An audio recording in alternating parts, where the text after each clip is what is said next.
Daugelis nori būti verslininkais. Ir kadangi kai kurie nesuprantate rusiškai, tai video, kurio pasidalinau Facebooko paskyroje, šiek tiek išversiu. Taigi milijardierius tame video pasakojo, jog versle yra kur kas svarbesnis socialinis išsilavinimas negu, tarkim, aukštesnysis mokslas. Nors vėlgi pabrėžia tam tikras sritis, kalbant apie aukštąjį mokslą, kad tiesiog bijo neapsieiti. Tačiau kas susijęs su verslu, ten dar kartelį pasikartosiu, reikalingas labiau socialinis išsilavinimas. Verslininkas puikiai turi išmanyti psichologiją, žmogaus elgseną, gebėti toleruoti stresą. Ir mano įžvalgos būtų tame, kad jeigu aš nebūčiau pradėjus dirbti šio darbo, aš nebūčiau žinojus, ant kiek žmonės turi baimių. Ir įsivaizduokite, jūs pilnas baimių, dar ką kalbėti ten, jeigu gėdos, kalties jausmų turit, imat kurti verslą. Ir jūsų kely pasitaiko koks rimtas dėdė, kuris tik jūs paspaus rimtesniu žodeliu.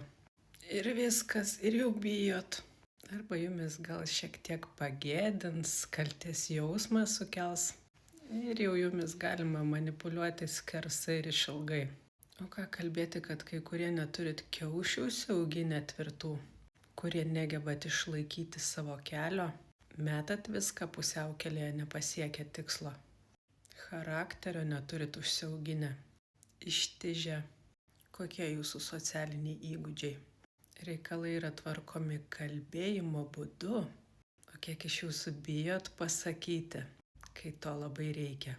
Jūs geriau užsiraukėt, nebebendraujat, pabėgat, nekalbat, papučiat lūpytę, o kur dar ant karštųjų priimat sprendimus, tokie impulsyvūs esat.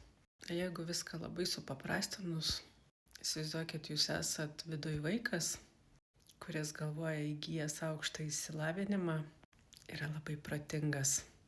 Negebate atskirti žmonių, nes vėlgi psichologiją reikia išmanyti.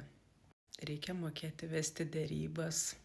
Žodžiu, yra krūva reikalų, tačiau vėlgi, ką jūs suprasite, kol jūsų pasąmonė nėra pakoreguota, jūs tiesiog esate glušas ir aklas.